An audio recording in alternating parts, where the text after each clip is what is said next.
Hi friends, வணக்கம். இது கடல் புறா பாகம் 28. மக்களை அடக்கியாளும் திறனுள்ளவர்கள் உலகத்தில் சிலர்தான் தோன்றுகிறார்கள். அவர்கள் எந்த இனத்தில் தோன்றுகிறார்கள், எந்த இடத்தில் தோன்றுகிறார்கள் என்று திட்டமாக சொல்ல முடியாவிட்டாலும் உலகத்தில் சில பெரும் சாதனைகளை செய்ய பிறக்கிறார்கள் என்று மட்டும் சொல்லலாம். அத்தகைய மனிதர்கள் உலகத்தின் வரலாற்றில் புத்தம் புது நிகழ்ச்சிகளை தீட்டுகிறார்கள். காலம் மறவாத கதைகளை சிருஷ்டித்துவிட்டு செல்கிறார்கள். அவர்களுக்கென ஆண்டவன் ஏதோ அபூர்வ சக்தியை அளிக்கின்றான்.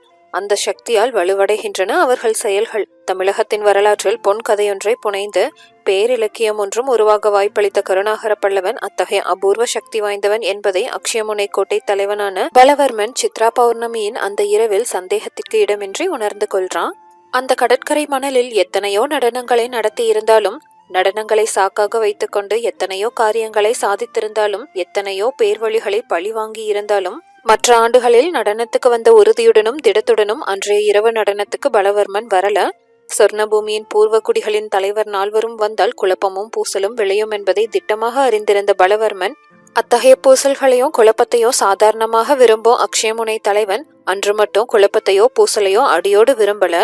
ஏதாவது குழப்பம் ஏற்பட்டு இளைய பல்லவன் உயிருக்கு ஆபத்து ஏற்படுமானால் அக்ஷயமுனைக்கும் தனக்கும் ஏற்படக்கூடிய பயங்கர விளைவை எண்ணி பெரும் பீதியுடனேயே அன்றைய நடனத்துக்கு வந்திருந்தான் பலவர்மன். அகூதா பழிவாங்கும் முறைகளையும், அவன் ஓரிடத்துக்கு வந்துவிட்டு போனால் அந்த இடம் சுடலைக்கு சமமானம் என்பதையும் உணர்ந்திருந்தான் பலவர்மன். அன்று நடன நிகழ்ச்சி ஏன் நடக்கிறதென்ற வெறுப்புடனேயே வந்திருந்தான். அவனுக்கு அகூதாவிடம் அச்சம் ஒருபுறம், பூர்வகுடி தலைவர்களிடமுள்ள பயம் மற்றொரு புறம். இந்த இரண்டு வித கிளிகளும் அவனை வாட்டி வதைத்து கொண்டிருக்க, நடன நிகழ்ச்சிக்கு வரும் பதக் இன தலைவர்களையோ சுலுக்களையோ தான் விரோதித்து கொண்டாலும் அக்ஷயமுனையில் அதிக நாள் வாழ்வது கஷ்டம் என்பதை அவன் உணர்ந்திருந்தான். காலங்களில் பிசாசுகளைப் போல் உலாவும் வளர்க்கமுடிய அந்த நாகரிக மக்கள் தலைவர்களால் ஏவப்பட்டால் பிரதி தினமும் அக்ஷயமுனைக்கு வந்து தொல்லை கொடுப்பார்கள் என்பதையும், பிறகு அக்ஷயமுனை வாழ்க்கை பெரும் நரகமாகிவிடும் என்பதையும் அவன் அறிந்திருந்தபடியால அன்றைய நிகழ்ச்சியில அதிகம் கலவரம் ஏதும் ஏற்படாமல் இருக்க சற்று முன்னேற்பாட்டுடனேயே வந்திருந்தான். இளைய பல்லவன் உயிருக்கு தீங்கு ஏற்படும் போல் தோன்றினால் தன் சைகைப்படி நகர்ந்து அவனுக்கு பாதுகாப்பு அளிக்கும்படி காவல் வீரர்களுக்கு கண்டிப்பான உத்தரவிட்டதன்றி பூர்வக்குடி தலைவர்கள் வந்தால் அவர்கள் மீதும் ஒரு கண் வைத்திருக்கும்படியும் கூறியிருந்தான். தவிர மண்டபத்தின் முன்னணியில இளைய பல்லவன் உட்காருவான் என்பது அவன் ஊகித்திருந்ததால அந்த இடத்துல காவலையும் பலப்படுத்தி இருந்தான். இத்தனை முன்னேற்பாடுகளை செய்திருந்தும் கூட அவன் உள்ளத்தை சந்தேகமோ பயமோ வாட்டி வதைத்து கொண்டிருக்க, பலவர்மன் இயற்கையாக கோழை மனம் படைத்தவன் அல்ல என்றாலும் இளைய பல்லவனின் திடீர் வரவால் ஏற்பட்ட சந்தர்ப்பங்கள் அவனை பெரும் பயத்திற்கே உள்ளாகி இருந்தது. ஆகவே எந்த வினாடியிலும் குழப்பத்தையும் பூசலையும் எதிர்பார்த்து, இருப்பினும் மேலுக்கு எந்தவித உணர்ச்சியையும் அதிகமாக காட்டாமலும் அமர்ந்திருந்த பலவர்மன் திடீரென்று மண்டபத்தின் முன்பு ஏற்பட்ட நிகழ்ச்சியால ஒரு வினாடி திகைத்தே போறான். பூர்வக்குடி தலைவர்கள் வழக்கம் போல் அன்றோ நடனம் துவங்கிய சிறிது நேரத்திற்கு பின்பே வந்தது அவனுக்கு வியப்பா இல்ல. அவர்கள் வந்து தனது ஆசனத்துக்கு பின்னால் வரிசையாக நின்றதும் அவனுக்கு விசித்திரமா இல்ல. எந்த இளைய பல்லவன் உணர்ச்சி வசப்படாதவன் என்று காலையில் எடை போட்டானோ அந்த இளைய பல்லவன் உணர்ச்சிகளுக்கு இடம் கொடுத்து மேடையை நோக்கி விரைந்தது முதலில் வியப்பா இருந்தது. அடுத்த வினாடி இரண்டு குறுவாள்கள் மோதி தரையில விழுந்தது திகைப்பா இருக்கு. திகைப்பும் வியப்பும் கலந்த உணர்ச்சிகளின் வசப்பட்ட பலவர்மன் வெகு சீக்கிரம் திகைப்பை உதறிவிட்டு வியப்பின் வசமே சிக்கிக் கொள்றான். வில்வலன் குறுவாள் வீச்சால் ஏற்பட்ட விபரீதம் பெரும் குழப்பத்திலும் கொள்ளையர் பூர்வக்குடிகள் கைகலப்பிலும் முடிவடையும் என்று எதிர்பார்த்தான் பலவர்மன். அத்தகைய ஒரு பூர்வ பீடிகை அவ்வித கைகலப்பில் முடிவது வருடாந்திர பழக்கமாதலால அத்தகைய நிகழ்ச்சிகளையே எதிர்பார்த்த பலவர்மன் நிகழ்ச்சியில புரட்சி ஏற்பட்டு விட்டது கண்டு பிரமிப்பின் எல்லையை எய்துறான். திடீரென குழப்பத்தி மூண்டு பரவி மனித உயிர்கள் பலவற்றை கொள்ளை கொண்டுவிடும் என்று எதிர்பார்த்த பலவர்மன் அந்த தீ ஆரம்பத்திலேயே அணைக்கப்பட்டதையும் இளைய பல்லவனின் நிதானமும் அதிகார பார்வையும் அந்த கூட்டம் முழுமையையும் அடக்கியதன்றி அந்த நால்வரை கூட திகைக்க வைத்ததையும் கண்டு இவன் சாதாரண மனிதனல்ல, இவனிடம் மிகுந்த எச்சரிக்கையுடன் நடந்து கொள்ள வேண்டும் என்று என்றான். கொள்ளைக்காரரை இளைய பல்லவன் மித்திரபேதம் செய்து வைத்திருந்ததை பற்றியோ அவன் அவர்களுக்கு பரிசுகள் வழங்கியதை பற்றியோ ஏதும் அறியாத பலவர்மன் கொள்ளைக்காரர் மட்டுமின்றி அவர்கள் மாதர்களும் இளைய பல்லவன் பக்கத்தில் சாய்ந்து அவன் சொன்னபடி கேட்டதை கண்டு அதற்கு காரணம் தெரியாம குழப்பத்துக்கே உள்ளாகிறான். அவன் வில்வலனையோ சொல்லால் மடக்கி தான் பக்கத்துல உட்கார வைத்து கொண்டு நடனத்தை மேற்கொண்டு நடத்த உத்தரவிட்ட போது தான் இருப்பது கனவுலகமா நனவுலகமா என்ற சந்தேகம் கூட ஏற்படுது பலவர்மன். அத்தகைய சந்தேகத்திலும் குழப்பத்திலும் வியப்பிலும் ஓர் உண்மையை திட்டமாக தெரிந்து கொள்றான் அக்ஷயமுனை கோட்டை தலைவன். இளைய பல்லவன் பெரும் கூட்டங்களை அடக்கி ஆள பிறந்தவன் உண்மைதான் அது. இளைய பல்லவன் அருகில வில்வலன் அமர்ந்ததுமே கூட்டத்தில் மீண்டும் அமைதி நிலவுது. அந்த நால்வரின் குறைகள் யாதா இருந்தாலும் அச்சம் அந்த குறைகளில் ஒன்றாய் இருக்க முடியாது என்ற முடிவுக்கு முன்னதாகவே இளைய பல்லவன் வந்துவிட்டான். சுமார் 50 வீரர்களை மட்டும் துணை கொண்டு குழப்பமும் கொலையும் விளையும் அந்த பெரும் கூட்டத்திடை வந்து நின்ற நால்வர் அற்ப சொற்பமானவர்களல்லவென்பதை இளைய பல்லவன் அந்த 50 பேரை கொள்ளையரின் பெரும் கூட்டத்துக்கு ஓரளவு அச்சத்தை விளைவித்திருக்கிறார்கள் என்பதையும் அங்கு ஆரம்பத்தில் ஏற்பட்ட சலசலப்பால் உணர்ந்து கொண்ட இளைய பல்லவன் போரிடுவதில் அவர்கள் திறமை அற்பமாய் இருக்க முடியுதென்றும் முடிவு. பூர்வக்குடிகளின் திடகா திறமும் வேல்களையும் வாள்களையும் அவர்கள் தாங்கி நின்ற முறையும் ஒவ்வொரு வீரனும் குறைந்தபட்சம் 10 பேரையாவது வீழ்த்தும் ஆற்றல் உள்ளவன் என்பதற்கு அத்தாட்சிகளாக விளங்குது. சாதாரண வீரர்களே அப்படி இருந்தால் தலைவர்களின் வீரம் அளவிட முடியாததா இருக்க வேண்டும் என்ற தீர்மானத்துக்கு வந்த இளைய பல்லவன் வில்வலன் தாம் முதுகுப்புறத்தில் குருவால் எறிந்ததற்கு காரணம் கோழைத்தனமல்லவென்பதையும் பழைய பழக்கத்தின் தோஷமே என்பதையும் அறிந்தான். ஆகவே வீரனாய் இருப்பவனை அவன் வீரத்தை எள்ளி நகையாடியே அடக்க வேண்டும் என்ற தீர்மானத்தால அத்தனை சாமர்த்தியமாக பேசி தான் வலையில வில்வலனை சிக்க வைத்து பக்கத்திலும் அமர்த்தி கொண்டான். இளைய பல்லவன் பக்கத்துல உட்கார்ந்த வில்வலனோ தான் சகாக்கள் மூவரையும் ஏதோ செய்ய வேண்டாம் என கண் மூலமே எச்சரித்து விட்டு ஏதோ நடக்காதது போல நடனத்தை கவனிக்க ஆரம்பித்தான். இளைய பல்லவன் கட்டளையிடவே அதுவரை சித்திரப்பாவை என நடன மேடையில் நின்றிருந்த மஞ்சள் அழகி மீண்டும் நடனத்தை துவக்கிறா. அந்த நடனத்தில் பழைய விறுவிறுப்பே இருக்காதென நினைத்தான் இளைய பல்லவன். இடையே தேக்கப்பட்ட கலை அம்சம் மீண்டும் சோபிப்பது கஷ்டம் என்று என்றான். ஆனா குழப்பங்களை வருடா வருடம் கண்ட மஞ்சள் அழகி எந்த தடையும் ஏற்படாதது போல மிக இயற்கையுடன் நடனத்தை மீண்டும் துவங்குறா. பம்பரம் போல் மேடை மீது சுழன்று சுழன்று ஆடுறா. பாவாடை சக்கரவட்டமாக குடையென எழுந்து சுழல, கால் கொண்டை பரல்கள் ஜல் ஜல் என்று ஒலிக்க, வளையல்கள் சிலுசிலுக்க, கொண்டை முத்துச்சிரங்கள் முடியின் மீது தாவி தாவி தவள ஆடுறா மஞ்சள் அழகி. சுபத்ரையின் சோகம் கலைந்தது. விடிமோட்சம் வந்தது. கண்ணனும் வந்தான். அந்த இடத்தில் அவள் கண்ணனை போல் குலைந்தாள். மெல்ல சிரித்தாள். விஷமக்கண் சிமிட்டினாள். சுபத்ரையை போல வெட்கப்பட்டாள். சேடிகளிடம் விஷமம் செய்தாள். அர்ஜுனன் சந்நியாசி போல் கம்பீரமாக நடந்தாள். சுபத்ரையின் கையை பிடித்தாள். கடைசியில் மணவரைப்படலம் வந்தது. மகிழ்ச்சி வெள்ளம் புரண்டது. கடற்கரை முழுதும் களிவெறி மண்டியது. நிகழ்ச்சி முடிந்தால் நிலை என்னவாகும் என்பதை நிர்ணயிக்க முடியாததால அந்த களி நடனம் நடந்து கொண்டிருக்கையிலேயே இளைய பல்லவன் சரளென எழுந்த நடன மண்டபத்தின் மீது மின்னல் வேகத்தில் ஏறி நின்று நடனத்தை சற்று நிறுத்துறான். கூட்டத்தின் கூச்சலையும் கையமர்த்தி அடக்குறான். அத்துடன் அத்தனை கூட்டத்திற்கும் கேட்கும் வகையில இறைந்து பேசவும் தொடங்குறான். நான் தமிழ்நாட்டவன். நடனத்தில் சிறந்த அந்த பெருநாட்டிலிருந்து வந்திருக்கிறேன். இருப்பினும் இத்தகைய அற்புத நடனத்தை நான் இதுவரை பார்த்ததில்லை. நடனத்தின் சிறப்பு மட்டுமல்ல நான் இன்று கண்டது, நடனமாடிய இந்த மஞ்சள் அழகியின் கலை சிறப்பையும் கண்டேன் என்று கூறுறான். இந்த வார்த்தைகளை இளைய பல்லவன் சொர்ணபூமியின் உயர்குடி மக்கள் பேசிய காவி பாஷையில் மட்டும் பேசல, கீழ்குடி மக்கள் பேசி வந்த குரோமோ மொழியிலும் பேசுறான். அந்த சிறப்புரை ஒரு முறைக்கு இருமுறை சொல்லப்பட்டதால மட்டும் இல்ல, கீழ்குடி மக்களின் மொழியும் அவனுக்கு தெரிந்தது என்ற காரணத்தால கொள்ளையர் மட்டுமின்றி குரோமோ மொழியை பெரும்பாலும் பேசி வந்த பூர்வக்குடி தலைவர்களை சார்ந்த வீரர்களும் பெரிதாக கரகோஷம் செய்து ஆர்ப்பரிக்கிறாங்க. பிறகு 2 மொழிகளையும் பாதி பாதி கலந்து பேசுறான் இளைய பல்லவன். இத்தகைய அழகிய நடன நிகழ்ச்சியில் வருடா வருடம் கொலைகளும் குழப்பங்களும் ஏற்படுவதாக அறிகிறேன். இந்த ஆண்டு அத்தகைய விபரீதம் ஏதுமன்றி நடனம் முடிந்திருக்கிறது. இந்த ஆண்டு மட்டுமல்ல, இனி ஒவ்வொரு ஆண்டும் இப்படித்தான் நிகழ்ச்சி முடியும். ஏனென்றால் இனி நான் இந்த அக்ஷயமுனையில் தங்க தீர்மானித்திருக்கிறேன். அதற்கு அனுமதி அளித்துள்ள அக்ஷயமுனை கோட்டை தலைவர் பலவர்மருக்கு இதோ என் காணிக்கை என்று சொல்லிக்கொண்டே என்ன நடக்கிறது என்பதை பலவர்மன் யூகிக்கும் முன்பே மேடையிலிருந்து இறங்கி 2 அவன் இருப்பிடத்தை அடைந்த இளைய பல்லவன் தான் கச்சையிலிருந்த முத்து மாலையொன்றை அவன் கழுத்துல சூற்றான். அத்துடன் இதோ சொர்ணபூமியின் பூர்வக்குடி தலைவர்களுக்கு என் வெகுமதி என்று கூறி பலவர்மனுக்கு பின்னால நின்றிருந்த 3 கழுத்திலோ கண்ணிமைக்கும் நேரத்துல முத்து மாலைகளை சூட்டி விடுறான். அடுத்த வினாடி மீண்டும் மேடை மீது தாவி ஏறிய இளைய பல்லவன் மடியில் இருந்த மாணிக்க மாலையை எடுத்து விளக்கொலியில் காற்றான். அதிலிருந்த சிவப்பு ரத்தினங்கள் விளக்கொலியில பெரும் தீப்பந்தங்கள் என சுடர்விடுது. அந்த மாலை மஞ்சள் அழகின் முகத்துக்கு எதிரே இருந்ததால அதன் சிவந்த ஒளிகள் அவள் முகம் பூராவும் விழுந்து முகத்தையே மாணிக்கங்களால இழைத்த பிரம்மையை விளைவிக்குது. இந்த மாணிக்க மாலை விலை மதிக்க முடியாதது. எனக்கு பாலித்தீவின் மன்னரால் கொடுக்கப்பட்டது.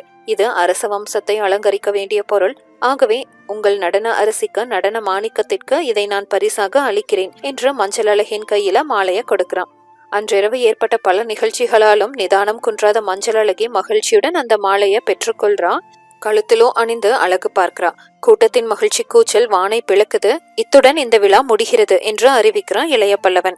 அவன் இறைந்தே பேசினா. அவன் குரலை விட பலமாக எழுந்தது இன்னொரு குரல். இல்லை, விழா முடியவில்லை என்று கூறிய வில்வலன் தனது வாளை உருவி கையில் பிடித்து கொண்டு மேடைக்கெதிரே பயங்கரமாக நிற்கிறான்.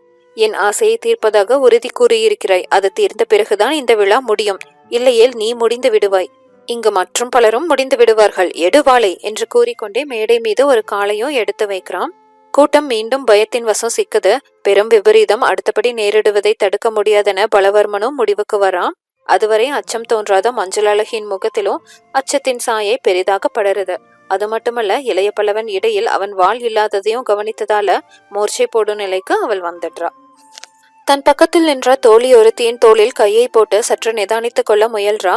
உயிரையோ போர் தர்மங்களையோ சிறிதும் மதிக்காத பதக் இனத்தில் உதித்த வில்வலன் இளைய பல்லவன் நின்ற இடத்திலேயே வாளால் குத்தி கொன்றால் ஆச்சரியமில்லை என்பதை அவள் நன்றாக அறிந்திருந்தாளால அவன் கதி அடுத்த கணம் என்ன ஆகுமோ என்று எண்ணி பெரிதும் கலங்குறா.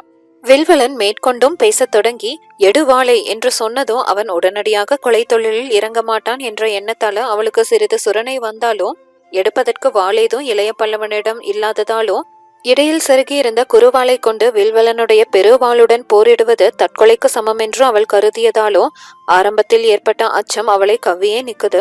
அவளை மட்டுமல்ல, அந்த கூட்டத்தையும் பேரச்சம் பீடித்திருந்தது சில வினாடிகளுக்கு. எந்த விபரீதம் அந்த வருடம் நடக்காதென்று சிறிது நேரத்திற்கு முன்பு பலவர்மன் உட்பட சகலரும் நினைத்தார்களோ, எந்த விபரீதத்தை தடுத்து விட்டதாக இளைய பல்லவனின் சகாக்களும் கருதினார்களோ, அந்த விபரீதம் எப்படியும் நடந்தே தீரும் என்று நினைப்போம். அதற்கு முதல் பலி இளைய பல்லவனாகிவிடப் போகிறானே என்ற அச்சமோ வில்வலனின் தோற்றத்தாலும் பேச்சாலும் கூட்டத்தாரிடையே துளிர்விடவே எங்கும் மௌனம் நிலவி நின்றது. ஆயிரக்கணக்கான கண்கள் மேடை மீது நிலைத்திருக்கு. மேடை விளக்குகளின் தீச்சுடர்கள் கூட கண் சுமிட்டாம அந்த விபரீதத்தை உற்று பார்த்து கொண்டிருக்கு. கோட்டை தலைவனும் கூட்டமும் நடன கோஷ்டியும் அனைவருமே நிலை குலைந்து விட்ட அந்த சமயத்துல இளைய பல்லவன் மட்டும் சிறிது கூட நிதானத்தை இழுக்காமலோ இதழ்களில் இள நகையுடனோ வில்வலன தன் கூறிய கண்களால நோக்குறான்.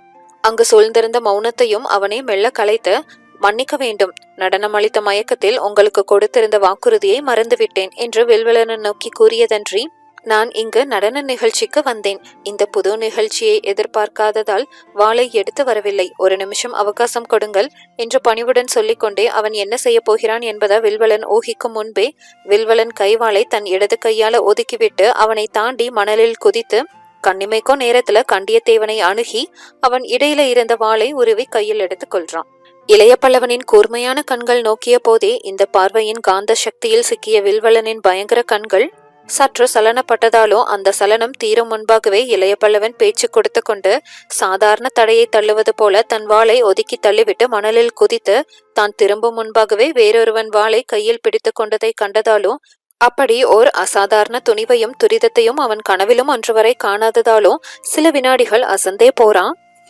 அந்த அசதி தீருவதற்குள் பிரமிப்பிலிருந்து விடுபட்ட கூட்டமோ அவர்களை நோக்கி கவிய தொடங்கவே பெரும் சீற்றத்துக்குள்ளான வில்வலன், நெருங்காதீர்கள், யார் நெருங்கினாலும் பிணமாகி விடுவீர்கள் என்று கொஞ்ச நஞ்சம் இருந்த நிதானத்தையும் காற்றில் பறக்கவிட்டு பெரும் குரல்ல கூவறான். வாளை பிடித்திருந்த தன் கைய முழு நீளத்துக்கு நீட்டி சக்கர வட்டமாக சுழன்று கவிந்து வந்த கூட்டத்தை சற்று எட்டவே நிற்க வைக்கிறான். பிறகு வாளை உருவிக்கொண்டு நின்ற இளைய பல்லவன் மீது பாயவும் முற்படுறான். வில்வலனின் நிதானம் இழந்த நிலைமையையும் அவசரத்தையும் கவனித்த இளைய பல்லவன் தன் இடது கையால அவனை பொறுக்கும்படி சைகை காட்டியதன்றி, அமைதியா இருங்கள், தள்ளி நில்லுங்கள் என்று கூட்டத்தையும் எச்சரித்துவிட்டு வலது கையில் இருந்த வாளை பிடித்த வண்ணமே தனது மேலங்கிய கலற்றி அமீரிடம் கொடுக்கிறான். புத்தி மாறாட்டம் கூட ஏற்பட்டுவிடும் போல் இருந்தது வில்வலனுக்கு. எதிரி வாளுடன் பாய இருக்கும் ஆபத்தான சமயத்தில் மிகவும் நிதானமாக சீடனுக்கு வாள் பயிற்சி அளிக்கும் குருவை போல பலமான முன்னேற்பாடுகளை செய்ய இளைய பல்லவன் முயன்றது அவனுக்கு பெரும் குழப்பத்தை விளைவிக்குது. வாளை எடுத்ததுமே எதிரி வாள் மீது மோதி பழுக்கப்பட்ட வில்வனுக்கு அதுவும் ஒரு குழப்பத்தை தொடங்கியதுமே பல கொலைகள் திடீரென ஏற்படும் காட்சியை மட்டுமே வருடா வருடம் கண்டிருக்கும் அந்த பூர்வகுடி தலைவனுக்கு இந்த நிதானமும் ஏற்பாடும் புதிதா இருந்ததால் நிதானம் எழுந்த நிலையிலும் அவன் பெரும் ஆச்சரியத்துக்கு உள்ளாகிறான்.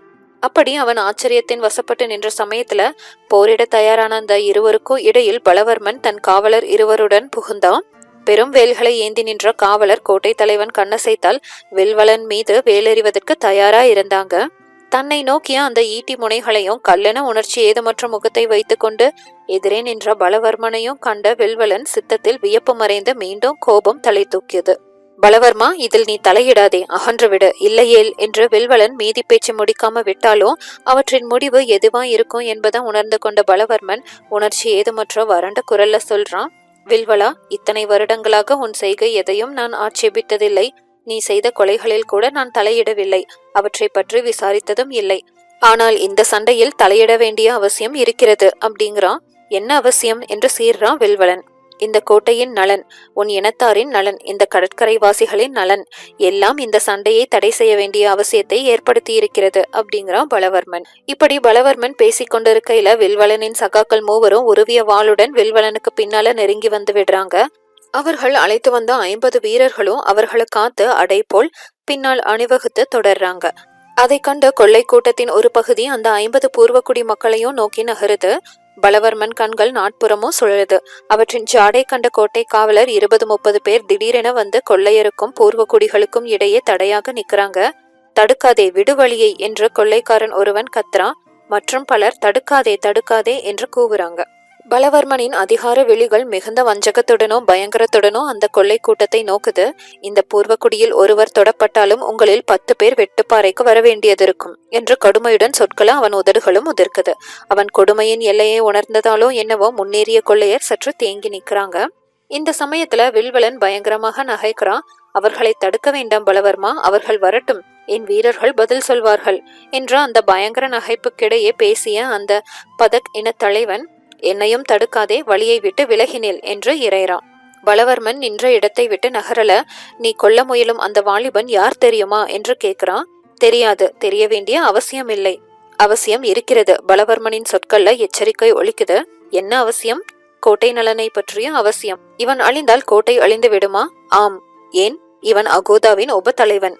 உறுதியுடனோ தெளிவுடனோ எல்லோருக்கும் கேட்கும்படியாகவும் உதிர்க்கப்பட்ட அந்த 3 சொற்கள் அங்கு கூடியிருந்த அனைவருடைய உள்ளத்திலும் விவரிக்க இயலாத திகிலை விளைவிக்குது. அதுவரை எதற்கும் அசையாத வில்வலன் கூட சற்று அசைறான். அவனுடன் வந்த 3 தலைவர்களும் சங்கடத்தாலும் அச்சத்தாலும் லேசாக நடுங்குறாங்க. அந்த அச்சத்தை எல்லாம் நொடி பொழுதில் எடை போட்ட பலவர்மன் அவர்கள் மேற்கொண்டு யோசிப்பதற்கு இடம் கொடாம, அது மட்டுமல்ல, இன்னும் சில நாட்களில் அகோதா இங்கு வருகிறார். அந்த சமயத்தில் அவருடைய உபத்தலைவர் இந்த இளைய பல்லவர் இங்கு இல்லாவிட்டால் இந்த ஊரையும் இவருக்கு கேடு விளைவித்த அனைவரையும் ஒழித்து கட்டுவதாகவும் சபதம் செய்திருக்கிறார். நிலைமை உனக்கு புரிகிறதென்று நினைக்கிறேன் வில்வலா என்று சொல்றான். பேரமைதி அந்த கடற்கரையை சில வினாடிகளுக்கு சூழுது. அதை மீண்டும் இளைய பல்லவனே உடைக்கிறான். அதற்காக கோட்டை தலைவர் அஞ்ச வேண்டியதில்லை. நான் இறந்தால் அகோதாவினால் எந்த கஷ்டமும் நேரிடாதிருக்க நான் ஏற்பாடு செய்கிறேன் என்று அந்த அமைதியை கிழித்தது இளைய பல்லவனின் குரல். பலவர்மன் திரும்பி இளைய பல்லவனை நோக்குறான். சிந்தையில் இருந்த குழப்பம் அவன் முகத்துல தெரியுது. வில்வலனிடம் பிராணனை விடுவதில் இத்தனை ஆசை எதற்கு இவனுக்கு என்று தனக்குள்ள கேட்டுக்கொள்ளவும் செய்யறான் பலவர்மன். இளைய பல்லவன் தொடர்ந்து சொல்றான். வில்வலன் ஆசையை தீர்க்க நான் தான் ஒப்புக்கொண்டேன். ஆகவே இந்த வால்போரில் நான் இறந்தால் இந்த கோட்டைக்கு எவ்வித ஆபத்தும் நேரிடாமல் காப்பது என் கடமை. இதோ இருக்கும் எனது உபத்தலைவன் அமீர் இந்த சண்டை எனது வேண்டுகோளால் நடந்தது என்பதை அகோதாவுக்கு சொல்லுவான். இதன் விளைவாக யாருக்கும் தீங்கு ஏற்படக்கூடாதென்பது என் கோரிக்கை என்பதும் தெரிவிப்பான். அகோதா இதுவரை என் கோரிக்கையை தட்டியதில்லை. இதோ உங்களை காக்க அகோதாவின் இதய நண்பன் அமீர் இருக்கிறான். அத்துடன் அமீரையும் அழைத்து அந்த கோட்டையை காப்பதாக தன் மீது ஆணையும் இட சொல்றான். இளைய பல்லவன் போக்கு எதுவும் அமீருக்கோ அவன் சகாக்களுக்கோ பலவர்மனுக்கோ புரியல. எதற்காக அந்த ஆபத்தில் இளைய பல்லவன் சிக்கிக்கொள்ள பிரயத்தனப்படுகிறான் என்பதை உணராத மஞ்சள் அழகி கூட அச்சம் மிகுந்த கண்களை மண்டப மேடையிலிருந்து அவன் மீது வீசுறான். பிரதி வினாடி நாட்புறமா நடப்பதை கவனித்துக் கொண்டிருந்த இளைய பல்லவனின் கண்கள் ஒரே ஒரு வினாடி மட்டும் மஞ்சள் அழகின் கண்களோடு உறவாடுது. தன்னை போரிட வேண்டாம் என்று மன்றாடிய அந்த கண்களின் கெஞ்சிய தோற்றத்திலிருந்த அழகு ஆபத்தான அந்த சமயத்திலும் அவன் ரசித்தான். அவள் தன் நிலையை பற்றி கவலைப்பட்டது பெரும் ஆறுதலையும் மகிழ்ச்சியையும் பெருமையையும் கூட அளித்தது அவனுக்கு. அவன் அவளை நோக்கி தைரியமூட்டும் பொன் சிரிப்பை ஒன்று மட்டும் விசிவிட்டு மீண்டும் அமீரை நோக்குறான். கனவில் நடப்பவன் போல அவன் இருப்பிடத்தை அடைந்த அமீர் அவன் இஷ்டப்படி ஆணையிடுறான். இளைய பல்லவன் குரல் மீண்டும் எழுந்தது. நான் மட்டும் ஆணையிட சொல்லி பலன் இல்லை. இந்த இடத்தில் குழப்பத்தையும் மேற்கொண்டு கொலையையும் தடுக்க வேண்டுமானால் இதோ இருக்கும் அந்த மூவராலும் அவர்களை சார்ந்த 50 வீரர்களாலும் இங்கு யாருக்கும் எவ்வித தீங்கும் நேரிடாதென்பதற்கு வில்வலனும் உறுதி கூற வேண்டும் அப்படிங்கிறான் இளைய பல்லவன். போருக்கு சித்தமாய் இருந்த வில்வலன் கண் சாடை காட்ட மற்ற தலைவர் மூவரும் தங்கள் வாள்களை முத்தமிட்டு ஆணையிடவே பலவர்மனை அகலும்படி உத்தரவிடுறான் இளைய பல்லவன். பலவர்மனுக்கு என்ன செய்வதென்று தெரியாததாலோ இளைய பல்லவன் உறுதிக்கு மேல் நிலைமையையும் அவன் கையை விட்டு மீறியபடியாலோ அவன் அவ்விருவருக்கும் இடையில் இருந்து விலகியதன்றி வேல் தாங்கிய காவலரையும் விலக்க செய்யறான். அடுத்தபடி இருவரும் போர் செய்ய வசதியா இருக்கும்படி அமீரையும் கண்டியத்தேவனையும் விட்டு கூட்டத்தை விலக்கி சக்கரவட்டமாக இடம் செய்து கொண்ட இளைய பல்லவன் தான் கையில் இருந்த வாளை அப்படியோ இப்படியோ இருமுறை திருப்பி பதம் பார்த்துவிட்டு எதிரே இருந்த வில்வலனை நோக்கி, இனி உங்கள் ஆசையை பூர்த்தி செய்து கொள்ளலாம் அப்படிங்கிறான். அடுத்த வினாடி உருவிய தான் பெருவாள ஓங்கிக் கொண்டு அதிவேகமாக இளைய பல்லவன் மீது பாய்ந்து விடுறான் வில்வலன். அந்த இருவரின் வாள் போர் பார்ப்பதற்கு கண்கொள்ளா காட்சியா இருந்தது. பயங்கரத்திலும் ஒரு இன்பம் இருக்க முடியும் என்பதை கொள்ளைக்காரர் மட்டுமின்றி அங்கிருந்த அநாகரிக பூர்வ குடிகளும் உணர்ந்து கொள்றாங்க. அந்த பூர்வ குடிகளின் தலைவர்களுக்கு இளைய பல்லவன் போர் முறை புதிதாகவும் படிப்பினையை தருவதாகவும் இருந்தது. வில்வலனுடைய பயங்கரமான ஆகிருதிக்கு முன்பு அங்கேயை கலற்றியதும் சிவந்து அழகாக தெரிந்த மேனியுடன் வீரக்கலை சுட்டும் அழகிய முகத்துடனும் காட்சியளித்த அந்த வாலிபனின் மெல்லிய கரங்கள் எதைத்தான் சாதிக்க முடியும் என்று நினைத்தாங்க. பூர்வக்குடி தலைவர்கள் மூவரும் எத்தனையோ பயங்கர பிரகிருதிகளை 2-3 நிமிடங்களில் வீழ்த்தியிருக்கும் வில்வலனின் பெரும் பட்டா கத்திக்கு முன்பு இளைய பல்லவன் நீட்டித்து நின்ற நீல வாள் அரை வினாடி நிற்க முடியாது என்று தீர்மானித்து இளைய பல்லவனின் முடிவை சண்டை துவங்கிய சில வினாடிகளுக்குள்ளாகவே எதிர்பார்த்தாங்க. முடிவு அப்படித்தான் இருக்கும் என்ற பலவர்மன் கூட பயந்தான். ஆனா போர் தொடர தொடர வியப்பு பலவர்மனை மட்டுமின்றி கூட்டத்தையும் ஆட்கொண்டது. பெரும் முள்ளம்பன்றி போல் வெகு வேகத்துடன் தன் ராட்சச சாரீரத்தை கொண்டு பாய்ந்த வில்வலனின் பட்டா கத்தியை சற்று தூரத்திலேயே தடுத்து நின்றது இளைய பல்லவனின் நீண்ட வாள். அந்த வாள் தன் வாளை போல் அத்தனை பட்டை இல்லை என்றாலும் அது மிகவும் உறுதியா இருந்ததை அதன் தாக்குதலினாலேயே உணர்த்து கொண்ட வில்வலன் மீண்டும் மீண்டும் தான் வாளை இளைய பல்லவனை நோக்கி வீசுறான். ஒவ்வொரு முறையும் சர்வசாதாரணமாக அந்த வாளை தடுத்தது இளைய பல்லவன் வாள். நேரம் ஓடியதை தவிர சண்டை ஒரு முடிவுக்கு வரல. வில்வலன் ஓடி ஓடி தாக்குனா, இளைய பல்லவனை சுற்றி சுற்றி வந்து பல திக்குகளிலும் தாக்குனா. ஆனா நின்ற இடத்தை விட்டு 2 அடிகளுக்கு மேல் நகராத சோழர் படைத்தலைவன் வில்வலனின் வாளை மெல்ல திருப்பியே தன் வாளால் மடக்கினான். அந்த போர் செல்லும் முறைய சந்தேகத்திற்கு இடமின்றி புரிந்து கொண்ட பலவர்மன் ஓரளவு சாந்தியடைந்தான்.